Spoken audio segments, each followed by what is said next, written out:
Bonjour, aujourd'hui on se retrouve pour une nouvelle vidéo où on se retrouve pour parler de mes sagas terminées en 2025. J'ai oublié de chercher l'année alors qu'elle n'est même pas encore passée. Bref. Alors on va parler de moins de sagas que mes tomes 1 commencés. C'est pas bien.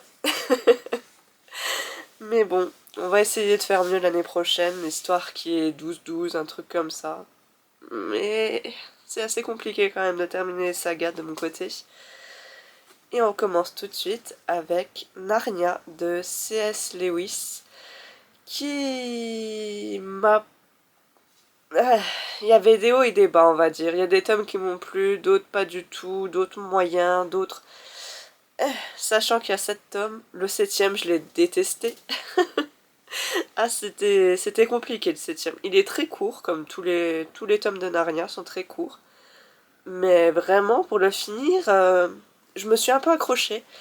Mais ouais, je voulais la découvrir parce que les films ont bercé mon enfance comme beaucoup d'entre nous peut-être. Et ouais, bah c'est pas pareil, hein. Les livres sont courts, les moments d'action sont inexistants. On en parle et puis hop, c'est fini. Il y a une guerre par là, si tu sais. Bon. Ouais, ça m'a pas transcendé. Après, je voulais les découvrir, c'est fait. Après, est-ce que je le conseille? Pas spécialement. Vous pouvez lire, je pense, d'autres fantaisies qui sont vraiment mieux. Mais bon, ça doit plaire à d'autres publics que moi. Faites attention par contre, ça parle beaucoup de religion. Donc si c'est un sujet que vous aimez pas spécialement aborder, il le met quand même beaucoup dans cet tome. Donc autant vous prévenir. Ensuite, deuxième saga terminée, on est dans un tout autre genre parce qu'on va parler d'un harem inversé. Et il s'agit de Cruel garçon perdu de Niki Synchro, que j'ai bien aimé. Ah oui, c'est ce qui m'a fait débuter les harems inversés dans la littérature. Et franchement, ça m'a plu. Elle s'est inspirée de Peter Pan, mais on est quand même assez éloigné de Peter Pan, hein. Ils sont adultes, ils sont tous consentants dans tout ce qu'ils font, il n'y a pas de soucis. Mais faites attention, les scènes de fesses sont assez explicites. Il y en a beaucoup, surtout dans les premiers tomes, le 1 et le 2. Il y en a vraiment beaucoup. Dans le 3 et 4, ça se calme un peu. Mais ouais, ils sont quand même présents, hein. C'est quand même un gros morceau de son histoire. Il y avait 4 tomes. Je crois que j'en ai lu 2 ou 3 cette année. 2 peut-être. Donc ça m'a fait clôturer la saga. Et j'ai acheté un e-book. Bah d'ailleurs, ceux-là aussi sont un e-book. J'ai acheté j'ai acheté la suite. Enfin, c'est centré du coup sur un personnage qu'on développe pas beaucoup, qui est présent dans le 3 et 4. Et sur un autre, je vais pas vous dire lesquels au cas où vous voulez découvrir. Je les ai pas encore lus, je me suis pris le tome 1. Donc il y passera peut-être cette année, enfin l'année prochaine, donc en 2026. Mais ouais, c'était agréable à lire, j'étais contente de les lire quand je m'y mettais. Après, ça reste assez court aussi, c'est 200 pages, 300, mais ça dépasse pas les 300, je pense. Donc là-dessus, si vous n'avez pas peur des scènes spicy et que vous aimez l'univers de Peter Pan, je pense que je peux vous le conseiller, mais ouais, faites attention quand même, hein. Ensuite, on va parler d'un manga que j'ai parlé dans mes tomes 1. C'est Little Hands de Shoya Osokawa. Oui, je sais toujours pas le nom. Là, pour le coup, il y avait 3 tomes. Et ouais, je vous l'ai déjà dit, ça m'a pas plu, que ça soit le début ou la fin. C'était pas mon genre. Malgré que ça parle de handball, malgré que j'aime beaucoup ce sport, j'ai pas réussi. J'ai vraiment pas réussi avec cette série de manga. C'est dommage parce que ça m'intéressait bien. Mais le développement des personnages, les insultes, ouais, ça m'a pas transcendé. Surtout dans l'univers du lycée. Ouais, non, non. Ensuite, j'ai terminé Conte des Royaumes de Sarah Pinborough. Là, c'est des réécritures de contes avec des scènes de fesses encore, mais là beaucoup moins pour le coup. À part dans le tome 2, je me souviens que c'était un peu... Oula, il y en a beaucoup là. Mais ouais, j'ai lu le dernier tome, il me semble. Oui, je pense, hein. Je pense que j'ai lu le dernier tome. Et là, pour le coup, c'était centré sur l'univers un peu de La Belle au Bois dormant. Ça m'a beaucoup plu parce que j'ai pas l'habitude de lire en réalité des réécritures de La Belle au Bois dormant. C'est quelque chose d'assez rare dans mes lectures, alors que je lis quand même beaucoup de réécritures. Ouais, c'était hyper intéressant. Elle arrive à mettre beaucoup de contes ensemble en réalité. Elle arrive à piquer des personnages de différents univers et de te les inclure tous ensemble. C'était vraiment hyper sympa à découvrir. Après, niveau réécriture de contes, ça sera pas dans mes préférés. Mais ouais, c'était plaisant à découvrir. Ensuite, j'ai terminé la saga Six couronnes écarlates de Elizabeth Lim. Bah là, pour le coup, c'est une réécriture aussi. Il y en a beaucoup hein, dans mes lectures, des réécritures. Mais là, on est plutôt sur des réécritures qu'on ne connaît pas de par chez nous, donc ça m'a beaucoup plu. Cette autrice arrive bien à nous faire découvrir tout ce qui est personnages, description, mais elle a plus de lacunes dans les moments d'action, je trouve.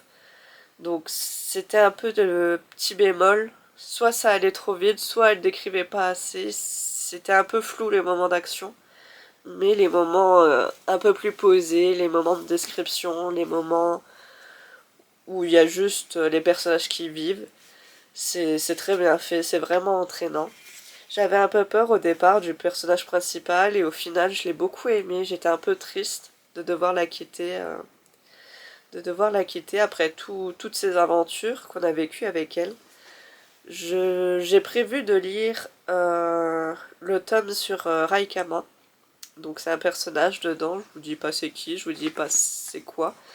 Mais du coup ça se passe dans le passé au niveau de cette saga-là. Donc ouais, j'ai un peu hâte parce que on nous a un peu teasé ça dans le tome 2. Et ça m'avait bien intéressé, donc j'espère de tout cœur que ça va me plaire. Et je pense malheureusement que ça sera le dernier clin d'œil à cette saga et après elle sera officiellement terminée. Ensuite j'ai terminé la saga Seasons de Morgane Moncomble. Là pour le coup c'est purement de la romance. On n'a pas de réécriture, on n'a pas de fantaisie. Ça m'arrive, ça m'arrive.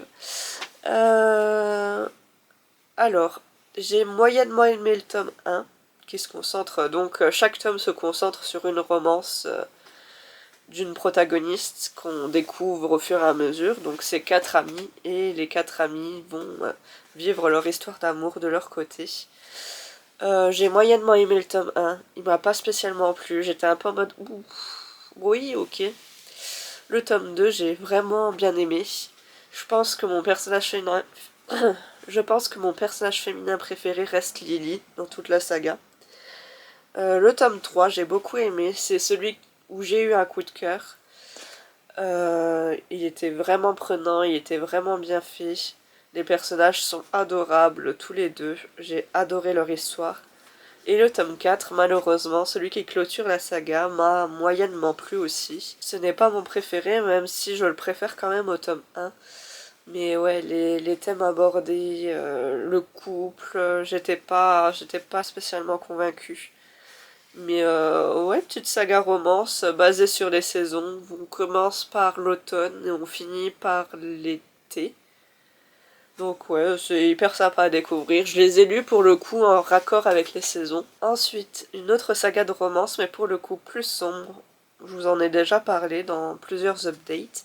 C'est Russian Mafia de Emma Bardot. Je vous ai aussi parlé dans mes tomes 1 parce que j'ai lu la saga cette année en réalité. Et ça m'a beaucoup plu. J'ai eu un coup de cœur pour le tome 1, pas pour le tome 2, mais ça restait une très bonne lecture. Je vous en ai déjà beaucoup parlé de cette saga, donc je vais pas m'étaler dessus, mais grosso modo, c'est une jeune femme qui a été entraînée pour être envoyée dans la mafia russe et la détruire de l'intérieur. Sauf qu'elle va se prendre d'infection pour les membres de cette mafia.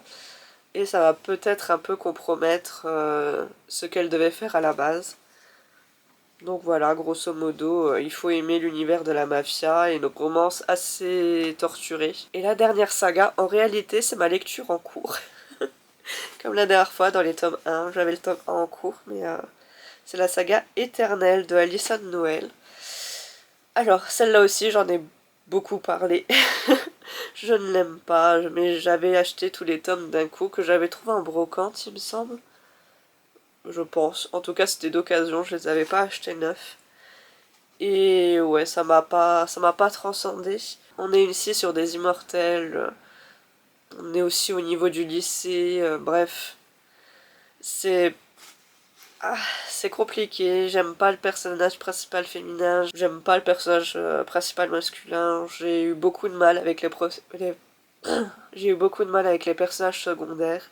Donc en soi, je suis contente de terminer cette saga comme ça. Je peux mettre le reste en boîte à livres, mais loin du coup de cœur ou même loin d'avoir aimé, et c'est un peu dommage. Mais bon, c'était le jeu, j'ai vu la saga complète, je me suis dit, oh tiens, pourquoi pas, et ben non, le pas était bien présent. Donc je vous ai parlé des 8 sagas que j'ai terminées.